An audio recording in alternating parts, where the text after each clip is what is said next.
The early 2000s was an absolute Wild West for racing games. We had Crash Team Racing, Muppets Race Mania, Pac-Man World Rally, M&M Karts Racing. But alongside all these amazing creations came one of the neatest kart racing games ever. I'm talking about Kirby Air Ride.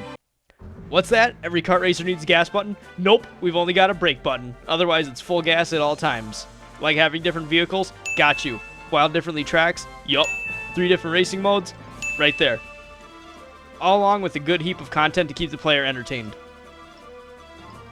Kirby Air Ride was released in 2003, and it was actually the only Kirby game to be released on the GameCube for whatever reason.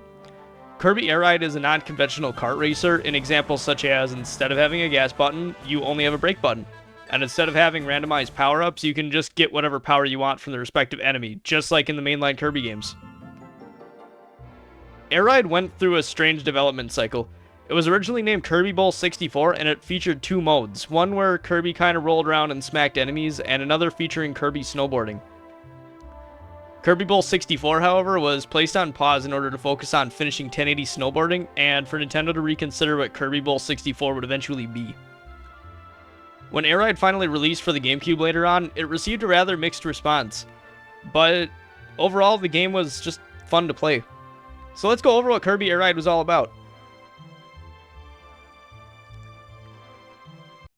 Kirby Air Ride was composed of 3 main modes. You had Air Ride, Top Ride, and City Trial. And I'll be covering the 3 in that order.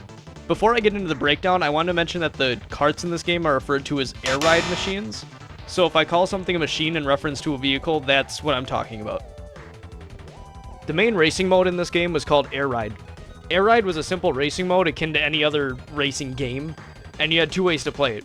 You could either do a basic lap-based race, or you could do an interesting time mode where it's a challenge to see who could get the farthest down the track in a certain amount of time. Air Ride starts off with almost every course immediately unlocked, but you only have 1 machine. And that machine is the ever-iconic Warp Star. And you'll unlock more machines and even some characters as you progress through the game. And I'll talk more about the unlock system as you go on. Air Ride stages all contain enemies. You have some new ones like the Fire Fan and Dale, or the Plasma Wisp from the older games. And all of the enemies can be inhaled as you race around, granting powers to Kirby just like the main games, like I mentioned before. These work as the game's items or power-ups instead of having mystery boxes like other kart racing games. The tracks in Air Ride are all designed very uniquely, and I can't simply say that they're based off of the games either. The level designs stand out in a weird kind of way, and you'll notice it as you race along them. Like, look at the ice stage here. There's frickin' space whale creatures flying around in the background, and I don't think we've seen those before in a different Kirby game. The Air Ride stages all have their own sort of atmosphere to them. For example, Machine Passage has a lot of mechanical attributes to it, and it has a strong resemblance to the Hailbird stage from Kirby Superstar, and it actually features the Hailbird theme as a potential track. The design of these stages are all biased towards the playstyle of certain machines, and those machines are unlocked by completing challenges, which brings us to the checklist unlock system. Everything in Kirby Air Ride is unlocked through the checklist, a board of 120 challenges that all can be completed by, well, doing the corresponding challenges for each mark. The rewards for each challenge consists of new music tracks, machines, characters, and 1 unlockable stage, but only in the Air Ride mode. Each game mode does have their own checklist, but for now I'm focusing on the Air Ride checklist. The challenges typically required you to complete a race in a set amount of time, or for you to do something like inhale 3 copy abilities in 1 race. Like I mentioned, the stages are all tailored towards specific machines, and there are quite a few of them to be unlocked here. Here's a list for reference.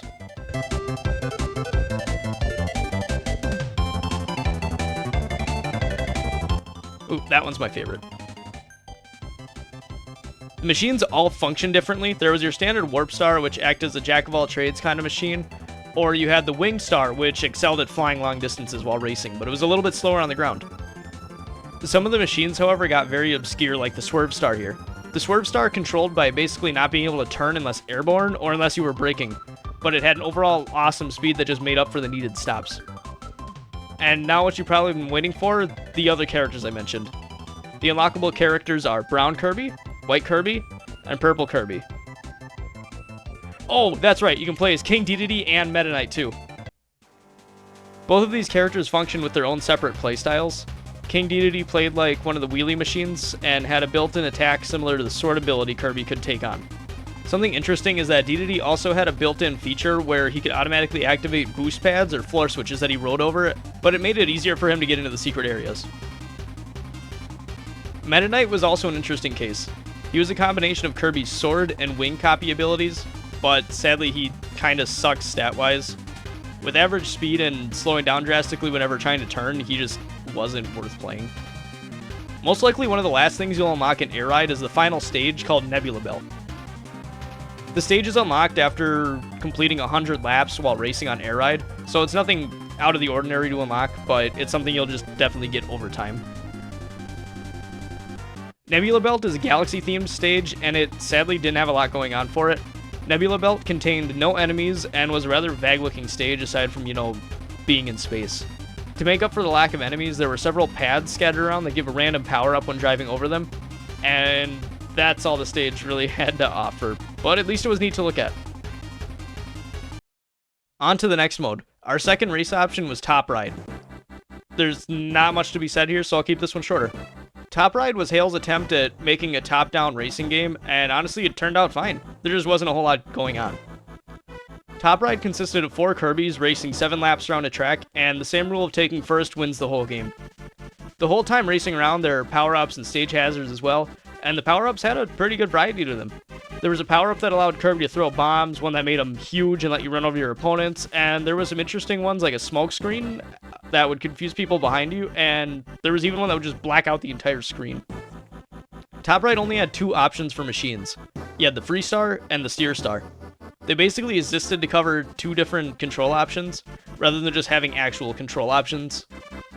The Free Star functioned by moving in whichever direction the left stick was pointed, whereas the Steer Star was for players who wanted to actually, steer, and it just worked by tilting left or right on the left stick to move in its respective direction.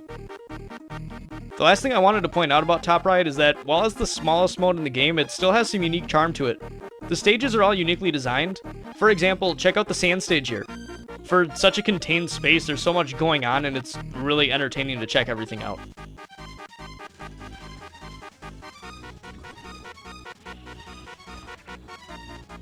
Now, on to the crowning jewel of Kirby Air Ride, City Trial.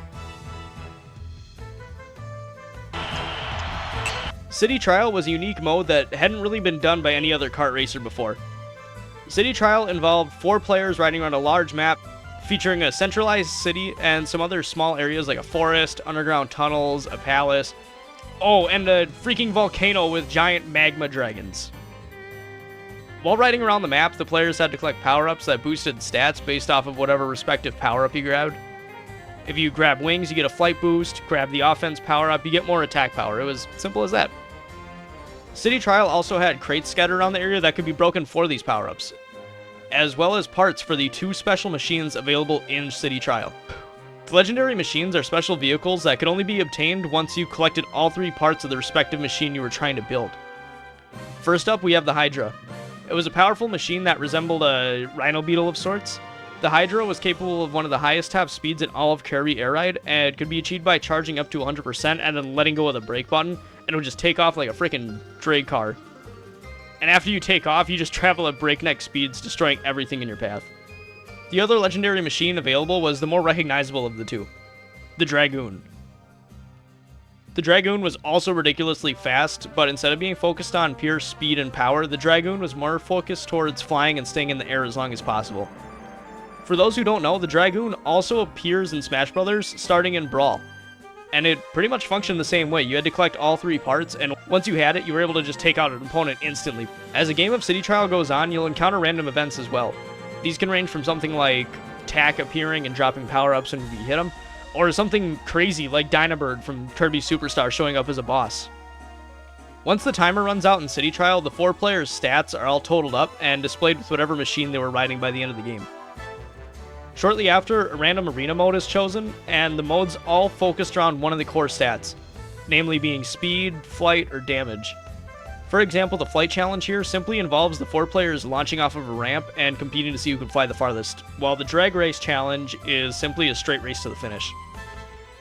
And for those who were more interested in doing damage, there was a mode where you basically had to just drive around and smack as many enemies as you possibly could. Typically, these challenges are trivialized if you manage to get one of the legendary machines, though. I also just wanted to mention that this game actually does have 3 separate endings to it, but I would say endings kinda loosely, as it was mostly just a compilation of gameplay and a couple special scenes displayed next to the credits. Each ending was achieved by completing whatever checklist you wanted to, so if you finished the city trial mode, you would get the city trial credits. Honestly, it feels like a nice send-off once you've done all the challenges in the game, and it kinda just wraps everything up. And that's what Kirby Air Ride is all about.